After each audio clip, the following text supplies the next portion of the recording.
본 강연을 시작하도록 하겠습니다. 오늘은 엔진과 미래 모빌리티라는 주제로 국립한반대학교의 서성현 교수님께서 본 강연을 시작해 주시겠습니다. 서성현 교수님께서는 카이스트 기계공학과를 졸업하시고 펜실베니아 주립대학교 기계공학과 석사, 박사를 졸업하셨습니다. 경력으로는 펜실베니아 주립대학교 추진공학연구센터 연구원, 현대자동차 한국우주연구원 선임연구원을 지내셨고 현재는 국립한반대학교 기계공학과 교수로 계십니다. 주요 업적 및 수상 경력으로는 2015년 한국추진공학회 탄유추공상, 2016년 제15회 기계의 날 산학연협력 유공자 보상기관장상, 그리고 연구 분야로는 액체 로켓 연질, 연소기, 가스 발갱이 등 액체 연료 추진제 연소 장치 개발을 주요 연구로 하고 계십니다. 서성현 교수님께 큰 박수 부탁드리겠습니다.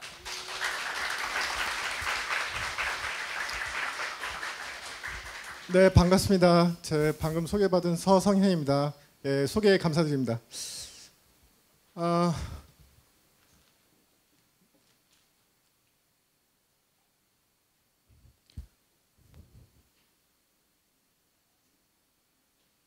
대전에서 왔는데 사실 저는 정독도서관 처음 알았습니다. 여기인데 도서관이 있는지. 오다 보니까 여기가 경기고등학교, 옛날 경기고등학교였다고 그래요. 근데 들어와 보니까 학교처럼 보여요. 옛날 학교. 막 길쭉하게 복도가 있어가지고. 오늘은 초등학생, 손들 한번 보세요. 중학생, 고등학생 왜 이렇게 뒤에 앉아 있어요? 좀 앞으로 전진. 두 칸씩 전진하면 좋을 것 같은데. 어차피 이 시간을 갖다가 사실 금요일 날 이 시간에 저는 사실 생각보다 많이 왔어요. 이 시간에 지금 태풍이 몰려온다는데 지금 이 시간에 여기 있는 사실 쉽지 않습니다. 네, 쉽지 않아요. 어차피 이 시간을 갖다가 뜻깊게 보내려면 좀 앞으로 오시는 것도 좋을 것 같습니다. 자, 그래서 오늘은 엔진과 미래 모빌리티라는 데에서 좀 들어볼 건데 뭐 복잡하지 않아요. 쉽게 이야기를 할 건데 잠깐 제 소개를 한번 해볼게요. 방금 말씀드렸는데 저도 많이 돌아다녔어요. 많이 돌아다니고 왜 제가 이 엔진과 모빌리티라는 걸 이야기를 하냐. 자동차 엔진도 개발했고 로켓 엔진도 개발한 경험이 있고 지금도 유사한 연구를 하고 있습니다. 그래서 엔진에 대해서 말씀을 드릴 건데 엔진은 이야기를 많이 들어봤지만 그 엔진이 뭔지는 사실 잘 모르죠. 잘 몰라요. 왜? 직접 볼 일이 없으니까요. 직접 볼 일이 없지만 그 엔진의 어떤 동력을 이용해서 여기까지 오셨을 거예요. 그죠? 예. 걸어서 오지 않는 이상은 자전거를 타고 오지 않는 이상은 여기까지 왔을 것이다 라고 생각이 드는데 순서는 이렇게 갔고요. 조금 감도가 안 좋은 것 같아요. 이렇게 볼 건데 엔진에 대해서 오늘 한 1시간 정도 제가 말씀드릴 때 알아가자. 엔진이 뭔지. 엔진 되게 친숙한 단어인데 내가 정확히 엔진이 뭔지 이해를 하고 있는지 아니면 사실 이해가 정확히 되어 있지 않기 때문에 제가 말씀드린 거겠죠. 그러니까 오늘은 엔진이 뭔지 좀 정확히 이해를 하고 가자. 그렇게 하면 상당히 성공적인 강연이 아니었냐 생각이 듭니다. 저도. 엔진의 용도예요. 기계 장치라고 하는 것은 다 목적이 있습니다. 사용 목적, 기능이라고 하는 게 있어요. 근데 엔진은 무언가 나 대신, 사람 대신 뭔가 일을 해주는 장치죠. 우리가 흔히 그걸 기계라고 하죠. 야, 기계. 예, 그래서 제가 기계공학과를 나왔어요. 기계공학과를 나와서 이제 엔진, 사실 어떻게 보면 기계공학에서는 엔진이 어떻게 보면 모든 시스템의 꽃이라고 볼 수 있어요. 엔진은 이제 일을 하는데 어떤 물건이나 사람을 이동시켜 주거나 아니면 뭐죠? 사람이 해야 될 일을 대신 해주는 거죠. 이 중에 두 가지가 빼고는 다 뭔가를 움직이는 거예요. 이동시키는 거예요. 방금 이 주어졌던 것은 하나는 전기를 발전하는 거고 발전소에는 엔진이 있는데 엔진이 전기를 만들어줘요. 그렇죠? 유도전류 방식에 의해서 유도전류 방식이 그리고 가운데 있는 것은 잔디깎이죠. 자, 그래서 자동차, 배, 항공기, 헬리콥터, 트랙터, 뭐 탱크, 모터바이크 다 이제 뭔가를 갖다가 움직여 주는 건데 그러면 엔진이란 뭔지 한번 정의를 간단하게 하고 넘어갈게요. 엔진은 뭐냐? 누가 엔진이 뭐냐 물어보면 간단하게 기계라고 말할 수 있겠죠. 그런데 뭐 하는 기계냐라고 물어보면 한 번 더 물어보면 이렇게 대답하면 됩니다. 뭐 하는 기계냐? 에너지를 전환하는 장치이다. 에너지를 전환하는 장치이다. 그러면 에너지는 뭐냐? 사실 그렇게 또 물어볼 수 있어요. 그렇죠? 에너지란 개념이 사실 쉬운 개념은 아니에요. 왜 쉬운 개념이 아니냐? 왜 그렇죠? 에너지가 쉬운 개념이에요. 눈으로 안 보여요. 네. 우리가 눈으로 확인할 수가 없기 때문에 개념을 세우기가 쉽지 않습니다. 왜? 눈으로 보이면 야 이게 뭐야? 돌멩이가 보이면 이게 돌이야 라고 할 수 있겠지만 에너지는 눈에 보이지 않기 때문에 이게 에너지야 라고 말할 수 이렇게 가르칠 대상이 사실 없어요. 그렇지만 우리가 에너지가 있다는 걸 간접적으로 체험하죠. 왜? 뭔가가 변하기 때문에. 뭔가가 변화하고 뭔가가 기존과 다르게 시간이 가고 뭔가 장소가 변하고 할 때 변해요. 변한 걸 우리가 오감으로써 느낄 수가 있죠. 판단할 수가 있어요. 식별할 수가 있어요. 그래서 에너지를 전환하는 장치인데 엔진은 무슨 에너지를 어떤 에너지로 전환하는 장치냐? 열 에너지, 서머 에너지를 무슨 에너지로? 운동 에너지로 전환하는 장치예요. 에너지 전환 장치예요. 자, 에너지 전환 장치를 이런 걸 엔진이라고 해요. 그러니까 엔진은 다 뜨거워요. 열 에너지가 포함이 되기 때문에 열 에너지가 관련이 있기 때문에 뜨겁고 운동 에너지를 변해요. 그러니까 누군가 엔진이 뭐냐? 야, 엔진이 뭐야? 그러면 엔진은 에너지 전환 장치야. 그러면 또 한 번 물어보면 그러면 에너지는 뭔데? 에너지는 뭔가 좀 더 고급스럽게 대답을 하면 물리 현상을 일으키는 그 무엇이야. 그 무엇을 우리가 이름을 에너지라고 붙인 거예요. 그렇죠? 자, 그러면 열 에너지는 어디서 오나요? 열 에너지를 운동 에너지로 엔진은 바꾸는데 엔진도 열 에너지를 어디서부터인가 얻어야 돼요. 그렇죠? 그러면 열 에너지를 얻기 위해서는 우리가 엔진은 거의 대부분 태워요. 태운다라고 하는 것은 연소가 발생돼요. 연소는 빠르게 진행되는 산화 반응이에요. 자, 산화 반응은 빠르게 진행되는 게 연소고 느리게 진행되는 게 뭐죠? 우리가 흔히 보는 거? 녹쓰는 거, 뭐 사과 깎아놓으면 갈변되는 거, 그런 것들이 산화 반응이 천천히 되는 거예요. 자, 산화 반응은 여러분이 나이를 먹는 것도 산화 반응이고 몸에서 각질이 떨어지는 것도 산화 반응이라고 볼 수 있어요. 크게 보면. 자, 공기랑 반응을 하는 게 산화 반응이고 공기랑 반응하는 그 모든 무엇은 다 연료가 돼요. 자, 이 건물도 안 탈 것 같지만 강하게 점화 에너지를 주면 탑니다. 자, 그러니까 공기하고 연료가 섞여져 있을 때 태우기 위해서는 점화원이 돼야 돼요. 그러니까 반응 에너지를 공급해야 돼요. 자, 모든 화학 반응은 반응 에너지가 있어야지 이 화학 반응이 시작이 돼요. 그렇죠? 우리 고등학생들 화학 배웠으면 잘 알겠죠? 자, 그래서 연소가 발생할 때 뭐가 발생하냐? 서머 에너지, 열 에너지가 방출이 돼요. 거의 대부분. 이런 걸 발열 반응이라고 하는데 발열 반응 중에 아주 대표적인 게 연소 반응이에요. 자, 이 연소를 통해서 발생하는 열 에너지를 이용해서 어떻게 하냐? 운동 에너지로 변환을 하죠. 에너지 전환 장치니까 엔진이. 그런데 우리가 흔히 내연기관이라는 이야기를 들어봤을 거예요. 내연기관. 내연기관은 뭐냐? 내 안쪽에서 연소가 벌어지는, 장치의 내부에서 연소가 벌어지는 걸 내연기관이라고 하고, 또 외연기관이 있어요. 외연기관은 external combustion engine이라고 해서 연소가 외부에서 벌어지는 거. 그러니까 이것은 열 전달에 의해서 우리가 지금은 볼 수 없지만 스팀 엔진이라고, 여러분들 정도는 우리 남학생들은 뭐 여학생도 마찬가지지만 토마스 좋았겠죠. 토마스가 스팀 엔진이죠.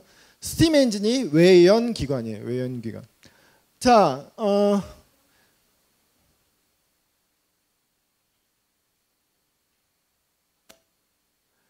그러면 어떻게 엔진이 열 에너지를 운동 에너지로 변환을 하는지 그걸 좀 간단하게 살펴볼게요. 자, 혹시 학교에서 물리 배우나요? 물리 배우는 손 한번 들어보세요. 물리를 배우고 있다. 그렇죠. 물리를 배워야 되는데 물리를 다들 싫어하죠. 제가 고등학교 책을 한번 봤어요. 물리책을. 다 나와요.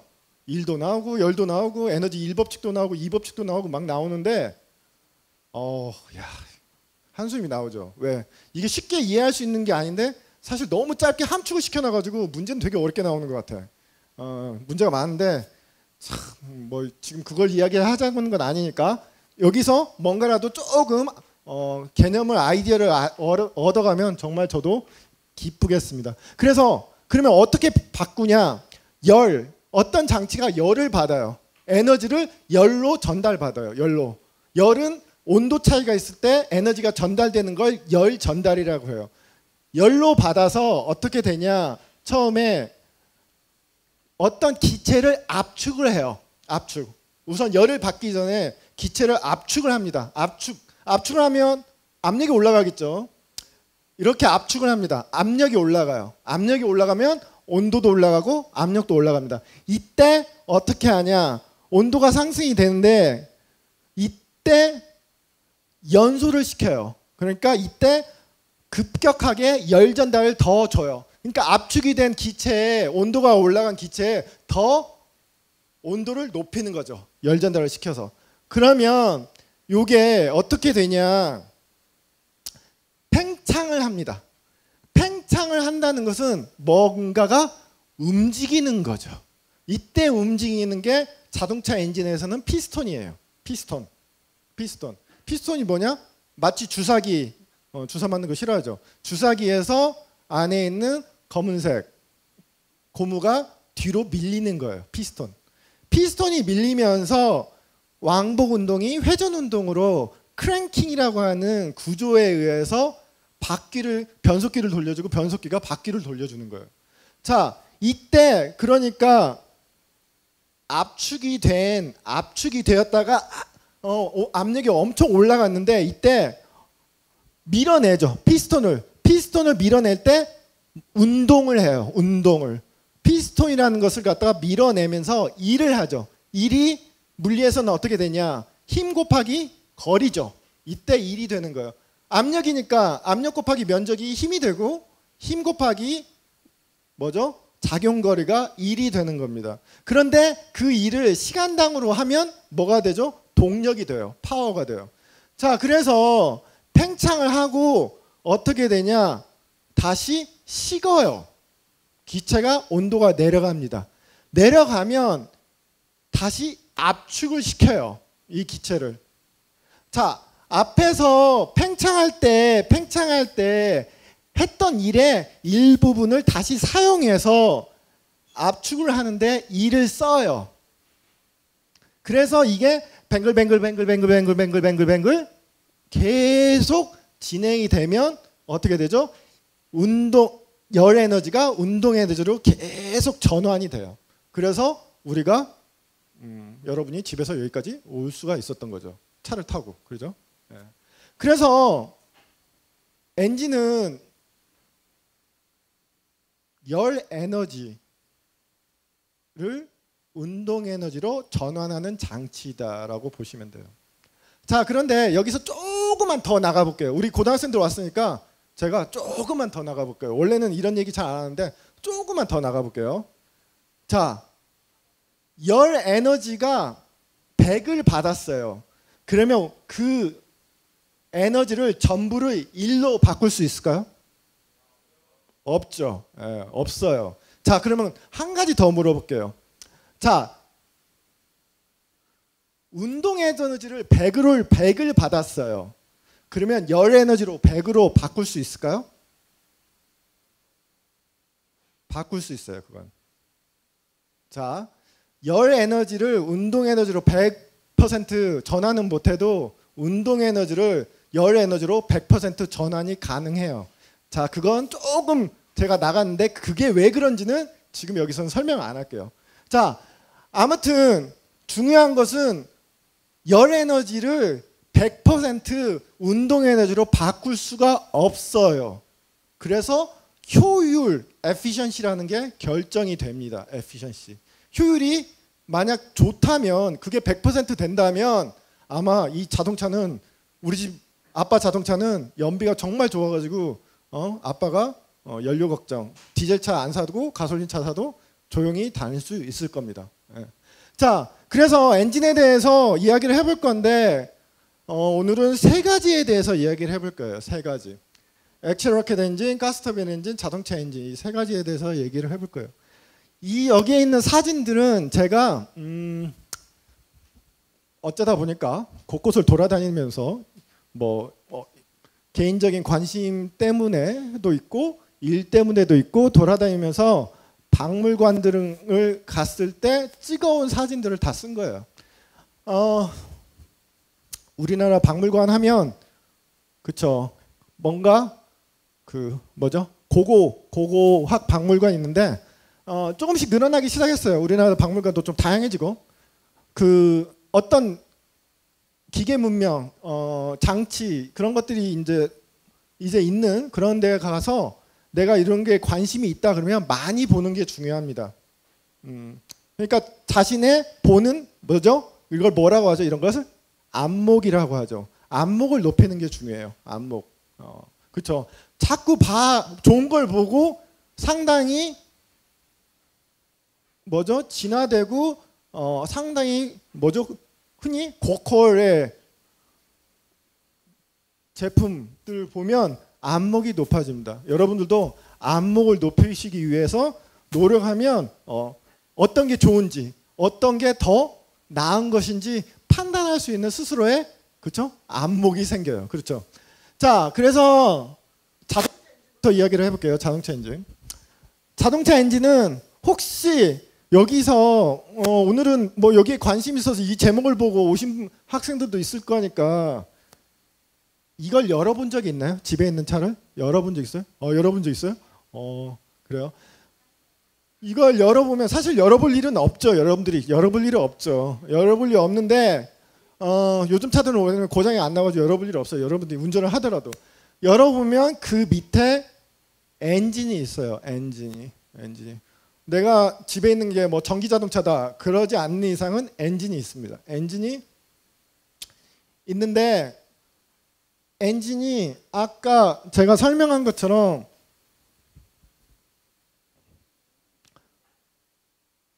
열 에너지를 운동 에너지로 바꿔줘. 이런 디바이스가, 이런 장치가 언제 개발이 됐냐? 19세기 중반에 개발이 됐어요. 19세기 중반. 주로 누구에 의해서 개발이 되었냐? 독일 사람들에 의해서 개발이 됐어요. 주로가 아니라 다 독일 사람들이에요. 그러니까 독일이 자동차를 잘 만드는 겁니다. 왜? 역사가 있어요. 역사. 이 사람이 오토라는 사람인데 가솔린 엔진의 그 원리를 개발한 가솔린 엔진의 원리를 개발한 사람이고 가운데는 루돌프 디젤이라는 사람. 요즘은 옷에도 디젤이라는 게 써있던데 요즘 잘 안 보이던데 디젤이라는 사람이 개발한 디젤 엔진 있고 이 사람 잘 알죠. 벤츠 초등학생들 알죠. 벤츠는 그게 뭔지 그죠? 칼 벤츠라는 사람이 사실은 이 사람도 발명가인데 자기가 사업체를 차려가지고 돈도 많이 번 거죠. 자, 이 사람들이 사실 개발한 것은 사실은 발명가예요. 뭐 이 사람들이 공학자라고 보기는 저는 발명가라고 그게 더 맞는 것 같아요. 결국에는 어떤 연료를 태워가지고 이걸 이용해서 이전까지는 엔진이 나오기 전까지는 뭘 했죠? 뭘 썼죠? 뭘 썼냐? 말을 타고 다녔죠. 그죠? 사람 대신에 말이 일을 했어요. 자, 그래서 말이 일을 할 수 있는 능력을 동력을 마력이라고 했어요. horsepower라고 해요. 그 말이 일을 할 수 있는 능력이 예를 들어 745 와트예요. 와트는 1초에 745 줄의 일을 하는 양을 의미해요. 자, 그러면 1마력, 요즘 자동차들이 어느 정도 되냐? 요즘 자동차들의 엔진의 마력 수는 거의 150마력 이상이에요. 거의. 소형차들도 거의. 150마력이니까 자동차 엔진이 낼 수 있는, 만약 거기에 내가 대신 야, 이 자동차 엔진 대신에 말을 데려와. 그러면 150마리를 데려와야 돼요. 150마리가 한꺼번에 뭐죠? 자동차를 끌어야 되는 거죠. 그렇지만 사실 150마력을 다 쓰진 않죠. 여러분들이 차를 탈 때는 뭐 어디 레이싱을 하는 건 아니니까 150마력을 쓰지 않지만 그만큼 엔진이 소형화되면서 이 동력의 크기가 엄청나게 커졌어요. 자, 그래서 실제로 그 스투트가르트라고 독일에 있는 그 메르세데스 벤츠 공장하고 포르쉐 공장이 있는 그 공업 중심지 스투트가르트를 가서 벤츠 박물관에 가서 가장 꼭대기층에 올라가면 가장 뭘 먼저 보냐? 말부터 봐요. 말. 왜? 모든 게 말로부터 시작이 됐어요. 그래서 사람들이 말하고 비교를 시작한 거예요. 엔진이 개발됐는데 야, 이 엔진이 말보다 몇 배의 힘을 하고 너를 정말 편하게 해주고 그냥 뭐지? 기름만 주면 돼. 그때는 그렇게 기름만 주고 되진 않았겠죠. 그렇지만 요즘은 뭐 줄 서가서 기름만 넣으면 되는 거죠. 신경을 별로 안 써도 돼요. 그래서 그렇게 뭐죠? 영업을 한 거죠. 팔려고. 왜? 지금도 마찬가지예요.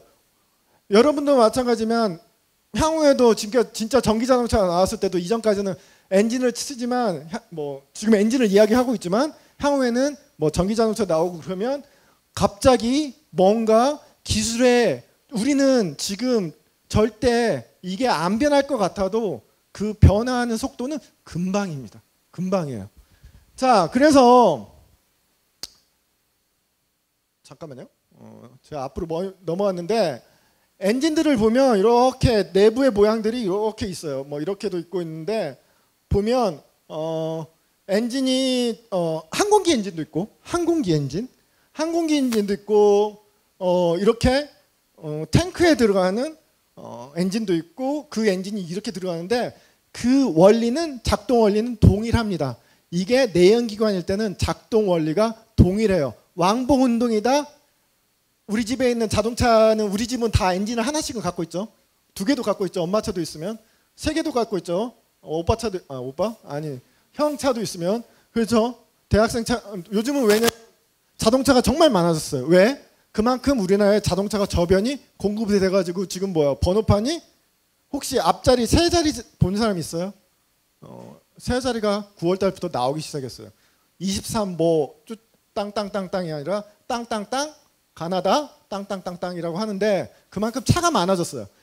자, 차가 많아졌는데 그러면 우리나라에서 뭐 다른 나라는 됐고 자, 우리나라는 어떠냐? 또 우리도 자부심을 좀 가져야 되지 않겠어요? 자, 현대자동차에서 91년에 최초로 엔진을 개발했어요. 제가 99년에 현대자동차에 들어가서 파워트레인 연구소에서 근무를 했는데 그때 그 연구소가 어디에 있었냐면 마북리에 있어요. 지금도 마북리에 다른 연구소가 있는데 지금의 현대자동차의 연구소는 다 어디에 있냐? 화성에 있어요. 남양 저기 제부도 혹시 여러분들 뭐 조개 먹으러 가면 아빠 차 타고 가면 있는데 화성에 있는데 이때 처음에 개발한 차 엔진이 어디에 들어갔냐? 스쿱이라는 차에 들어갔어요. 스쿱 이런 게 이게 뭐냐면 혹시 본 학생도 있을까요? 자동차 좋아하면? 거의 요즘은 안 보여요. 저도 이거 잠깐 몰았는데 너무 고장이 자주 나가지고 팔아버렸는데 현대자동차가 지금까지 살아남은 이유? 가끔 누군가 물어보면 저는 이렇게 말해요. 엔진을 개발했기 때문에 살아남았다.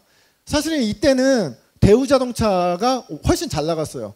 여러분들은 잘 모르겠지만 이전에 대우자동차가 디자인도 좋고 되게 더 많이 팔렸어요. 더 많이 팔렸어요, 국내에서. 그런데 엔진을 다 사왔어요. 엔진을 어디서 사왔냐?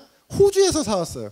혹시 호주 가본 학생도 있는지 모르겠는데 호주 가보면 호주에는 자동차 회사는 없어요. 호주 고유 브랜드는 없고 뭐가 있냐면 홀덴이라고 있는데 홀덴이 뭐냐? 제너럴 모터스라는 GM이라는 지금 쉐비라고 하는 그게 모 회사인데 그 모 회사의 자회사로 되어 있는 홀덴이라는 데서 엔진을 사왔어요.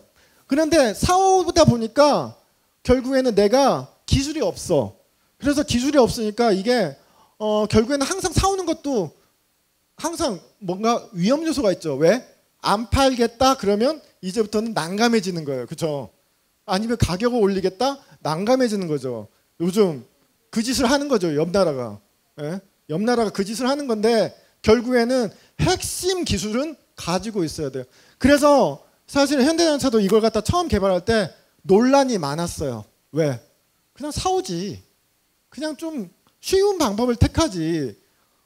이걸 지금 만들어가지고 이게 경쟁력이 있겠어? 사실 논란이 많았지만 그때 어쨌든지 이걸 만들면서 지금 엔진을 스스로 개발할 수 있는 능력이 생겨서 지금까지 이런 표현이 나쁜지 좋은지 모르겠지만 버티고 있는 겁니다. 자, 그 다음에 액체 로켓 엔진을 볼게요. 액체 로켓 엔진. 액체 로켓 엔진도 실제 실용적인 액체 로켓 엔진은 독일 사람들이 만들었어요. 기계공학을 하다 보면 저도 그런데 독일이 참 잘해요. 독일 사람들이 기계공학은. 이게 뭐냐? 처음에 로켓 엔진인데 추진 원리가 뭐냐? 자, 여기서 또 우리 유명한 분 나와요. 작용 반작용이 나와요. 액션 리액션이 나와요. 액션 리액션. 자, 액션 리액션이 나오는데 자, 뭐 여기 학생들 중에서도 어렸을 때 초등학교 때 다닐 때 뭐야? 저기 물로켓 같은 거 해봤겠죠. 물로켓도 결국엔 액션 리액션이죠, 그죠? 자, 액션 리액션인데 지금 작년에 좀 관심 있으면 한국항공우주연구원에서 제가 한국항공우주연구원에서 로켓 엔진을 개발하다가 이제 학교로 옮긴 지가 벌써 또 8년째가 됐는데 터보 펌프 방식이라는 것을 엔진을 개발하고 있고 작년에 시험체 발사체를 썼고 지금 21년인가 제대로 된 걸 지금 쏘려고 해요. 이렇게 돼 있어요. 자, 이건 뭐냐? 이것도 운동 에너지예요. 그런데 운동 에너지인데 좀 다르죠. 이건 정말로 작용 반작용이에요. 작용 반작용. 자, 여기서 뿜어져 나오는 게 기체예요. 기체. 근데 기체인데 왜 이렇게 빨갛게 보이냐? 자, 이게 빨갛게 보이는 이유는 온도가 높아서 그래요. 온도가 높아서 이 기체가. 그런데 이 기체가 연소가 된 기체죠. 탄 기체예요. 사실은 여전히 타고 있어요. 어느 정도는. 근데 탄 기체인데 연료가 뭐냐? 등유예요. 등유. 등유는 뭐냐? 요즘 잘 안 쓰는데 난로에 쓰는 등유. 주유소 가면 등유도 팔아요. 주유소에 주로 이제 휘발유하고 디젤을 파는데 차 뒤쪽으로 가면 등유도 팝니다. 자, 등유에다가 등유는 연료니까 태우려면 뭐가 필요하죠?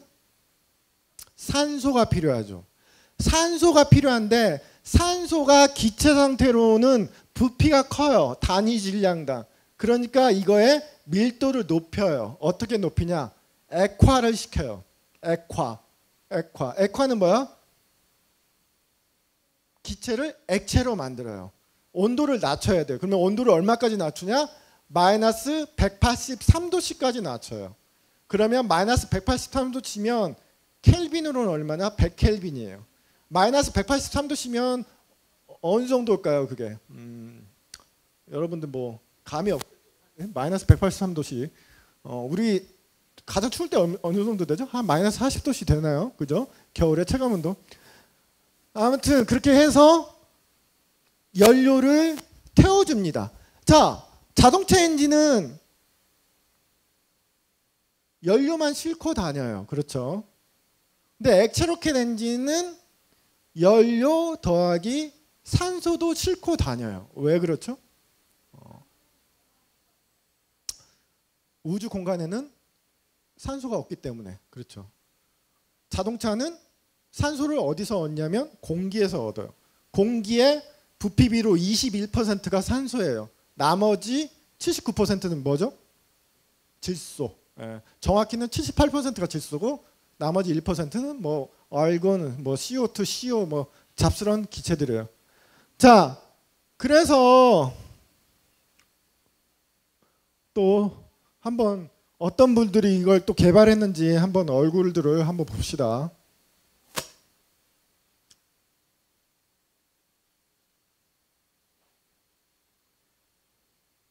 이 사람은 사실은 뭐 액체 로켓 엔진을 개발한 사람은 아니에요.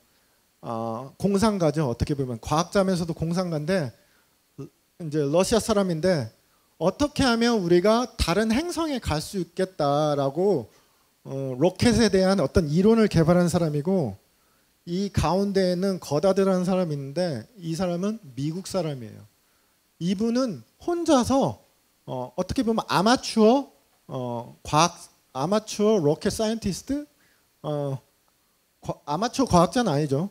물리학과 교수였으니까 자기가 그냥 뚝딱뚝딱 만들었어요. 그래서 미국에서 혼자서 만들었는데 나중에 요런 사람이 있었구나 하고 미국 사람들은 야 이런 분이 이런 일을 하고 있었네. 나중에 이 사람이 만들어낸 특허를 갖다가 이분의 뭐죠? 후손들이 미국 정부를 상대로 소송을 내가지고 이겼어요.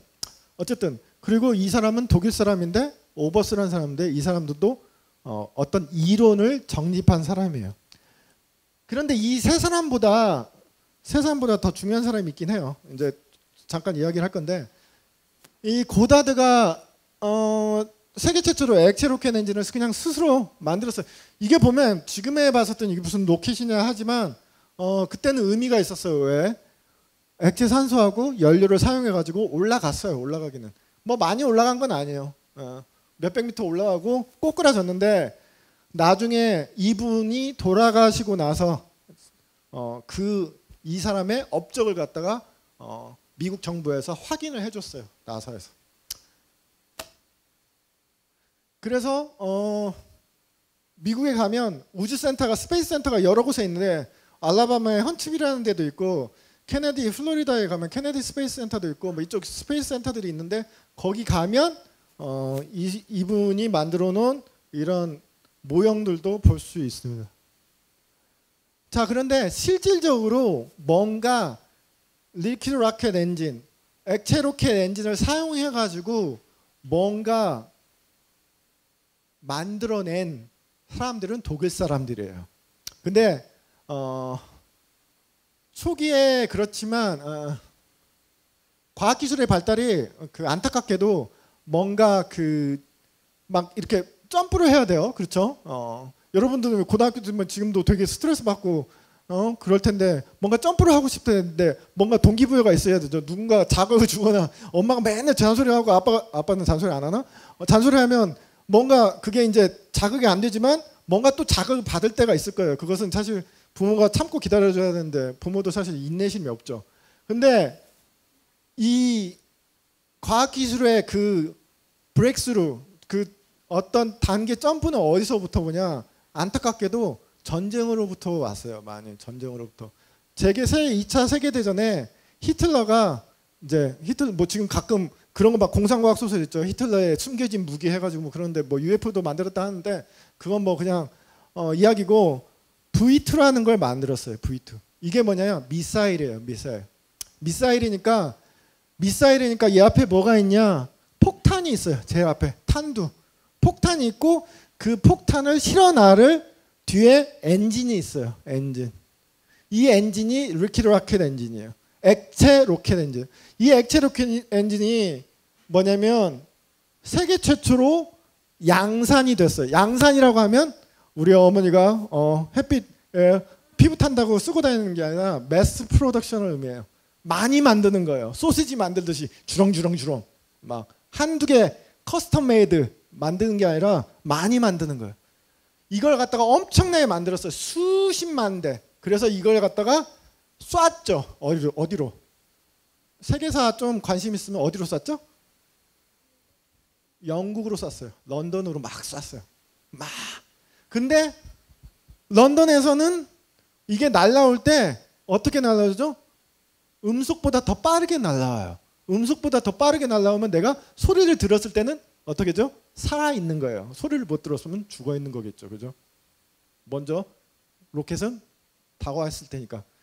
뭐 이건 농담이고요. 자, 그래서 엄청나게 많이 만들었어요. 무기를. 그래가지고 영국으로 쏴댔는데 거의 전쟁이 끝나려고 할 때 전세를 뒤집으려고 많이 만들어서 나중에는 막 동굴을 파가지고, 왜냐면 연합군에서는 이거 갖다가 막 그 생산 기지를 갖다가 폭격을 한 거죠. 왜? 못 만들게. V2를 못 만들게. 근데 그러니까 땅굴 파고 막 들어갔어. 예? 폭격을 당해도 생산 설비가 파괴가 안 되도록. 그래가지고 막 만들어가지고 런던을 향해 막 쐈는데 어떻게 됐죠? 다행히 이게 뭐가 안 좋았어? 명중률이 안 좋았어요. 예. 명중률이 안 좋아가지고 다행히 된 거죠. 예. 자, 그래서 이때 이 V2를 만든 핵심적인 과학자가 있었어요. 독일 과학자. 이 사람이에요. 폰 브라운이라는 사람. 폰 브라운이라는 사람 혹시 들어본 사람? 이름 폰 브라운이라고. 아, 그래요? 아, 우리 여기 있는 학생들은 로켓에 별 그렇게 큰 관심 없는 것 같은데 하나 여기서 주워가면 됩니다. 폰 브라운. 폰 브라운 주워가면 돼요. 폰 브라운 사람이 독일 사람인데 이 사람이 V2를 만든 사람이에요. 히틀러 밑에서 V2를 전쟁 무기를 만들던 사람인데 이 사람이 V2를 이렇게 만들었는데 엔진 모습인데 어떻게 했냐? 이 사람이 나치 독일이 전쟁에 질 것 같으니까 투항을 했어요. 자기 과학자들이 이끌고 엔지니어들을 이끌고 투항을 했는데 어디로 투항을 했냐? 미국의 미군 부대에 갔어요. 나 폰 브라운이다. 나를 잡아가라. 왜? 그때 미국에서, 소련에서, 영국에서, 연합군에서 이 V2를 만드는 로켓 과학자들을 다 잡아가려고 혈안이 돼가지고 찾고 다녔어요. 엄청나게 찾고 다녔어요. 과학자들을. 왜? 전쟁이 끝났을 때 이걸 써먹으려고 소련도 엄청 찾고 다니고 미국도 엄청 찾고 다녔어요. 그런데 고민을 했어요. 이 폰 브라운 사람이. 내가 어디로 가는 게 좋을까? 미국으로 가는 게 좋을까? 소련으로 가는 게 좋을까? 고민을 잘한 거죠.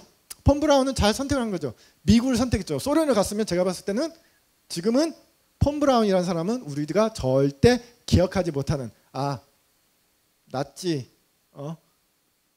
독일 시절에 무기를 만든 아주 나쁜 놈으로 기억됐겠죠. 그런데 이 사람이 미국 쪽에 투항을 했어요. 그런데 미국 쪽도 이 폰 브라운이라는 사람을 찾으려고 했는데 폰 브라운이 있고, 왜냐면 이게 기밀이었어요. 기밀이었기 때문에 잘 몰라. 뭔가 누군가가 분명히 이걸 책임지고 만들었을 것 같은데 이게 과연 누구냐 잡아와야 되는데 스스로 걸어서 투항하니까 얼씨구나 좋다. 그래가지고 이 사람을 미국으로 데려갔죠. 그런데 이때 미국 내에서도 반발이 심했어요. 이건 사실 이거와 상관없는데 이게 좀 관심이 있을까봐 제가 이야기를 했는데, 데려갔는데 이때 미국 내에서 반발이 많았어요. 왜? 야, 워 크리미널은 뭐죠? 전쟁 범죄자를 왜 데려오냐? 아무리 기술자지만 전쟁 범죄자를 데려오냐? 심판을 하고 재판을 걸어서 교수형을 시키든지 총살을 하거나 사형을 시켜야지 왜 데려오냐 그랬는데, 미국은 사실 전략적으로 선택을 한 거죠. 데려와서 법을 더 바꿔가지고 비자도 주고 미국 시민을 만들어가지고 미 육군 소속으로 로켓을 개발하게 했어요. 이 사람이. 그래서 이 사람이 개발한 게 뭐가 됐냐? 아폴로 세턴이 됐어요. 세턴. 아폴로를 뭐죠? 달까지 보내는 로켓 엔진을 개발하는 총 책임을 맡았어요. 근데 이 사람이 미국 내에서도 엄청나게 말이 많았어요. 나치 독일에서 뭐 나치에 가입을 했네 안 했네 그런데 제가 봤을 때 가입은 한 것 같아요. 예. 그런데 이제 미국은 이 사람의 흔적을 좀 지우고 싶어요. 왜? 다 가져왔죠. 다 가져왔어. 지금 혹시 뭐 스페이스X라고 들어봤거나 뭐 들어본 사람인데 솔직히 미국에서 미국 사람이 잘 나가는 사람처럼 원래 미국 사람이었던 사람은 없습니다. 그죠? 원래부터 미국 사람이었던 사람은 누구밖에 없죠? 인디언밖에 없어요. 인디언. 아메리칸 인디언. 아메리칸 인디언은 인디언이라고 하는 거 되게 싫어하죠. 왜 그죠? 나는 인도 사람이 아닌데 왜 인디언이라? 네이티브 아메리칸이라고 하는데 어쨌든 요 사람을 갖다가 지우려고 이 사람 대신에 아까 거다대라는 사람을 씁니다. 아무튼 V2 구조가 이렇게 돼 있고 보면 이때 만들어진 기술이 지금도 사용되고 있고 지금 한국형 발사체에도 사용이 되고 있어요. 이때 개념이 된 기술들이. 그러니까 어떻게 보면 우리나라 전자기술 엄청 뛰어나죠. 전자기술 뛰어나요. 전자기술. 그런데 기계기술은 왠지 뭔가 좀 아쉬워. 그런 게 있어요. 그죠? 그런데 이게 전자기술하고 기계기술은 마치 여자와 남자처럼 서로 차이점이 있어요. 서로 달라요. 다름을 인정해야 돼요. 네가 맞고 네가 틀리고 내가 맞고 그런 게 아니라 달라요. 예. 틀린 게 아니라 다릅니다. 다른데 뭐가 다르냐? 기계기술은 오랫동안 뭔가 비용과 시간을 투자를 해야지 그게 얻어져요. 왜 그러냐? 왜 그러냐? 자, 여러분들 이제 컴퓨터 같은 것은 디지털 전자기술은 뭐냐? 1 더하기 1은 누가 해도 2가 돼요. 1 더하기 1은 누가 해도 2가 돼요. 디지털에서는. 그렇죠? 하나 더하기 하나 했으면 무조건 2가 되죠. 그런데 기계기술은 1 더하기 2를 저 사람이 하듯이 내가 했는데 2가 안 돼요. 저 사람이 2가 되던데 나는 1 더하기 2를 한다고 열심히 1 더하기 2를 하는데 그게 2가 안 돼요. 2로 만들기 위해서는 시간과 노력을 쏟아야 됩니다. 자, 어쨌든 그래서 이게 진입장벽이 높고 한번 만들어지면 그걸 갖다가 이렇게 뚫어내기가 쉽지가 않아요. 그런데 이 엔진들의 기술들이 결국에는 뭐 때문에 그러냐? 거의 역사가 100년 이상, 150년 이상 된 역사에 누적되고 여러분들도 사실 학교도 공부도 그렇지만 갑자기 벼락친다고 되는 게 아니죠. 특히 뭐 같은 거 뭐 수학 그런 거죠. 자, 그런데 어쩔 수 없어요. 천천히 가되 하나씩 해나가면 됩니다. 그래서 박물관에 보면 액체 로켓 엔진이 있어요. 혹시 대전에 가서 저번에 서울에서도 무슨 전시회를 했던 것 같은데 항공우주연구원에 내가 관심 있다 그러면 가서 한번 보세요. 그 본관에도 이 우리나라 액체 로켓 엔진이 전시가 되어 있어요. 이것은 아폴로 우주선을 달로 보낸 세턴 로켓의 1단이에요. 이게 F1 엔진이라는 한 건데 이게 5개가 있고 이것은 우주왕복선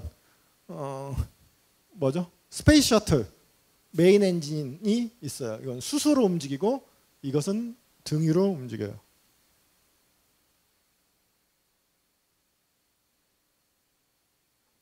자, 스페이스 셔틀은 지금은 안 쓰죠.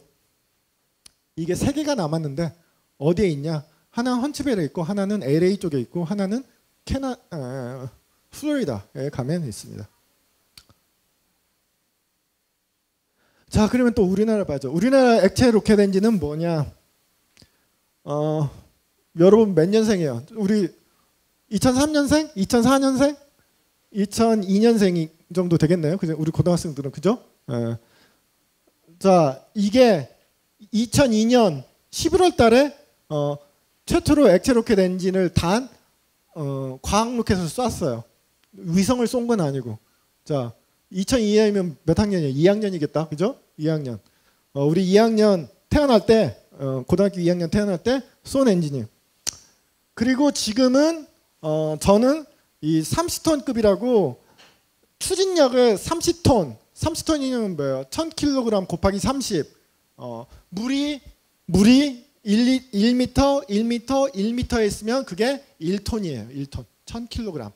자, 무게가 30톤이라는 엔진을 만들고 지금은 한국형 발사체는 엔진이 75톤의 추진력을 내요. 그래서 이렇게 돼 있고 만들어서 지금 전시가 되어 있습니다. 지금 이걸 열심히 연구원들이 하고 있고 여러분들도 이런 걸 관심 있으면 인터넷에서 찾아보고 하면 요즘은 유튜브에도 한국학원이나 그런 데서도 이제 홍보를 하려고 많이 이제 뭐 자료도 올려놓으니까 한번 들어가서 보시는 것도 나쁘지 않을 것 같아요. 자, 마지막으로 가스터빈 엔진 볼게요. 자, 비행기 타보셨죠? 우리 2학년 때 뭐 제주도로 수학여행도 많이 가던데 1학년 때도 가고. 그러면 비행기를 타게 됩니다. 그렇죠? 비행기를 타게 되면 비행기를 타기 전에 유심히 보면 뭐죠? 자, 엔진이 있어요. 엔진.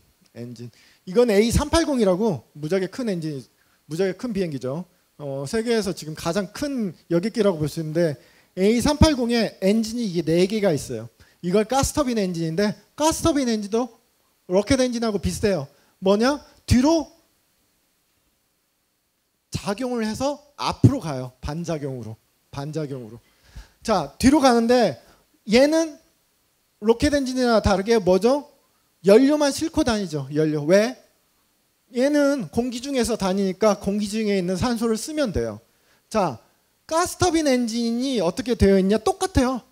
원리는 똑같아. 처음에 압축을 하고 공기를 압축하고 거기다가 압축이 된 상태에서 연소를 시켜서 온도와 압력을 더 높이고 그걸 갖다가 방출을 하면서 팽창을 하면서 속도가 빨라지면서 뒤로 뭐죠? 작용을 해요. 막 뒤로 가스를 내뿜으면서 앞으로 막 가는 거예요. 가스터빈 엔진이 앞으로 밀려가는 거죠. 밀려가는 건데 이게 언제 개발을 됐냐? 20세기 초에 개발됐어요. 20세기 초에 이 아이디어가 개발이 됐는데 그게 실현은 안 됐어요. 실현이 왜 안 됐냐? 이 작동하는 온도가 너무 높아요. 작동하는 온도가 너무 높아가지고 이거 온도에 견딜 수 있는 게 없어요. 자, 여러분, 금속이 몇 도에 녹냐면 금속이 1000도씨 정도 되면 녹아요. 금속도 빨갛게 달궈져가지고 대장간 같은데 민속촌 가면 대장간 그거 보이나? 아무튼 뭐 TV에서 보면 빨갛게 달아올라가지고 그걸 갖다 더 가열을 하면 어떻게 되죠? 쇳물이 되죠. 쇳물. 혹시 여기서 뭐 제철소 같은데 포항 제철 같은데 견학 가면 쇳물이 막 나오는데 쇳물을 이제 틀에 부으면 그대로 굳으면 그게 어떤 모양이 되는 거잖아요. 그죠? 모양이 되는 건데 그때는 이 재료가 약해서 이 온도를 견디지 못했어요. 그래서 그때도 20세기 초에도 야, 가스터빈 엔진은 개발 못할 거야. 야, 이건 야, 그냥 아이디어는 좋다. 이거 아이디어는 좋은데 실현 불가능할 거야. 그랬어요. 그런데 어떻게 됐죠? 불과 몇 수십 년 만에 만들어졌죠. 뭘로 또 만들어져? 안타깝게 무기로 또 만들었어요. 뭐? 제트기로 만들어졌죠. 폭격기로 만들어졌죠. 그게 가장 처음으로 사용된 전쟁이 뭐죠? 한국 전쟁이에요. 그게 제트기가. 그 전까지는 뭐죠? 항공기가 프로펠러로 다녔어요. 프로펠러. 그죠? 그래서 이것은 영국이 좀 강해요. 뭐 독일도 강한데 영국이 지금까지도 그 기계공업에서 손을 놓고 있지 않은 게 뭐냐면 가스터빈 엔진이에요. 여러분이 타고 있는 여객기의 엔진을 만든 회사는 둘 중에 하나라고 보면 돼요. 거의 GE, 제너럴 일렉트릭 아니면 롤스로이스라고 하면 돼요. 그것 말고도 또 몇 개 더 있는데 프레드 위트니도 있고 뭐 또 밑에 있는 뭐 사브도 있고 뭐 밑에 있는데 진짜 큰 엔진들은 제너럴 일렉트릭하고 롤스로이스. 롤스로이스면 차죠. 차도 있죠. 롤스로이스. 아주 비싼 차. 근데 롤스로이스가 원래 항공기 엔진을 만드는 회사예요. 차도 만들지만. 자, 그러니까 기존에 우리 BMW라고 또 독일 차도 있는데 BMW고 세계 2차 세계대전 때 뭘 만드는 회사였냐? 오토바이 엔진도 만들고 항공기 엔진도 만드는 회사였어요. 그것도 벤츠도 마찬가지예요. 결국엔 이제 전범 기업들이 이렇게 또 다시 영업을 하는 거죠. 어쨌든 그런 아픈 과거들이 있어요. 설계한 엔진들이 있는데 이것이 엔진들이 가스터빈 엔진으로 됐는데 이런 것은 여객기에 가는 거, 이런 것은 뭐죠? 제트기에 가는 것. 좀 달라요. 좀 달라.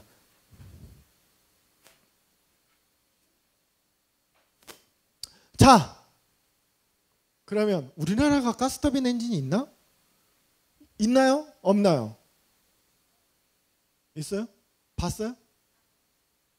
있을 것 같아요? 없어요. 없어요. 그러면 기술이 없어서 없냐? 여러 가지 이유가 있어요. 자, 내가 뭔가 물건을 만들었어. 그런데 이 물건을 만들 수 있는데 안 만들죠. 왜 안 만들어? 내가 이걸 만들어도 팔 데가 없어. 응? 그러면 안 만들어요. 그렇죠? 사실 이것도 마찬가지예요. 기술은 어느 정도 있지만 가스터빈 엔진을 만들어도 이걸 갖다가 사줄 데가 없어요. 왜? 누군가가 야, 오늘 처음으로 엔진을 만들어 봤어. 이것을 비행기에 장착해서 보낼 거야. 그 대신 네가 타라. 그러면 탈 사람 없죠. 탈 사람 없어요. 그죠? 탈 사람 없어요. 그렇기 때문에 이것은 뭐가 중요하냐? 역사가 중요해요. 역사. 검증이 돼야 돼요.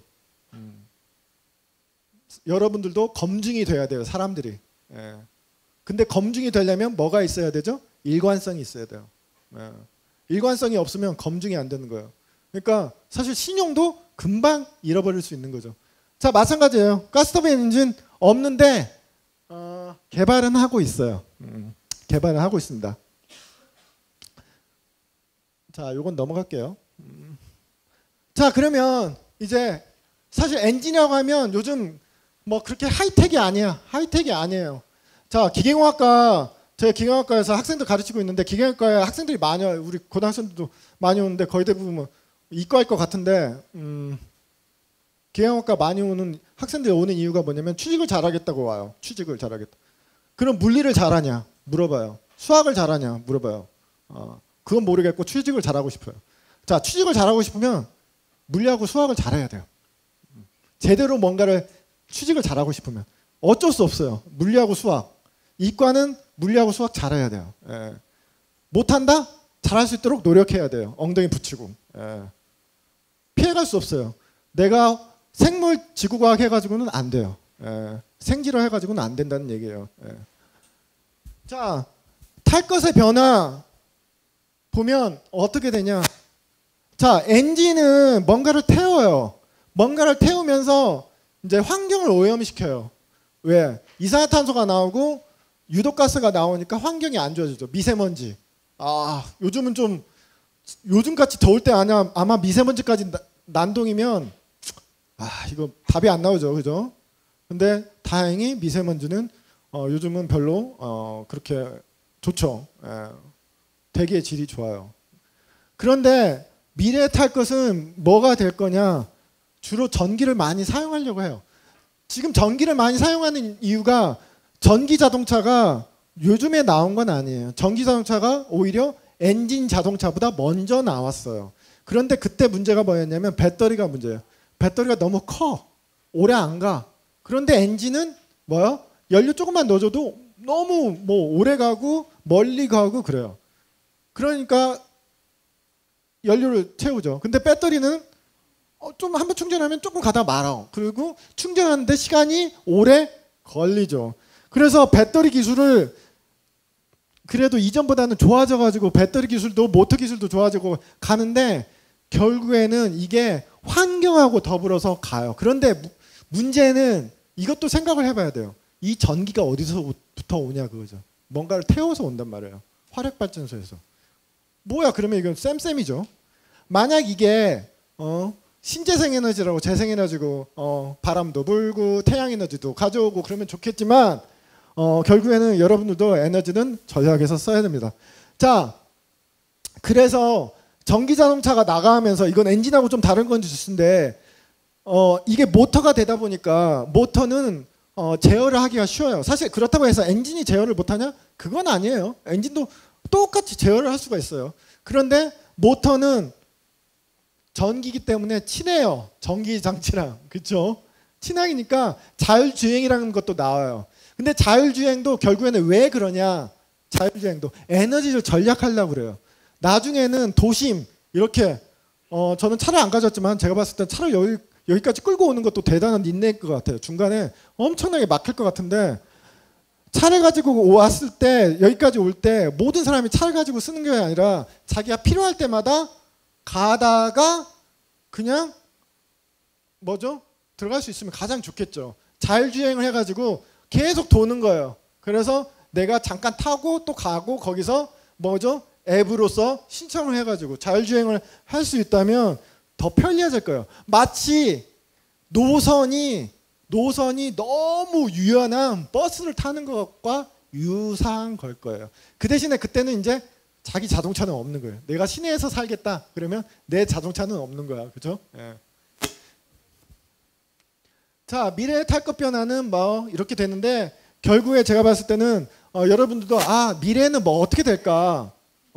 결국엔 배터리의 기술이 더 진화가 되면 되고 이제는 우리 서울 같은 경우는 특히 이 도심은 이제 그런다 하죠. 런던 같은 경우는 도심에 들어오려면 자동차가 세금을 내야 돼요. 도심 혼잡세라고 내야 되는데 우리나라도 이제 서울도 도심 중심으로 들어오면 혼잡세를 내야 된다고 그러죠. 왜냐하면 도심이 너무 공기의 대기질이 안 좋으니까. 그래서 도심에서는 이제는 내연기관 차는 다 없애고 전기 자동차로 바꾸겠죠. 왜냐하면 대기의 질을 좋게 하려고. 그럴 것 같아요.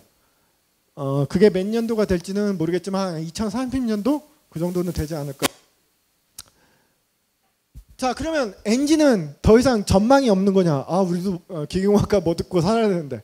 자, 계속 효율을 높여야 돼요. 효율. 열 에너지를 운동 에너지로 바꿀 수 있는 효율을 높이고, 그 다음에 항공우주 분야. 여러분들이 정말 좀 관심 있다면 항공우주 분야에 뛰어들기 바랍니다. 항공우주 분야는 아직도 할 게 너무나도 많아요. 할 게 무궁무진합니다. 자, 미래에 탈 것을 결정하는 거, 환경도 생각해야 되고 우리 기름값도 생각해야 되고 주유소, 그 다음에 여러 가지 IT 기술, 그 다음에 에너지 밀도, 배터리가 얼마나 부피가 작은데도 에너지를 낼 수 있느냐, 밀도를 봐야 돼요. 자, 여기까지가 제가 준비한 것이고요. 자, 경청해 주셔서 감사드리고, 자, 여기까지가 제가 준비한 거고 질문을 받을까요?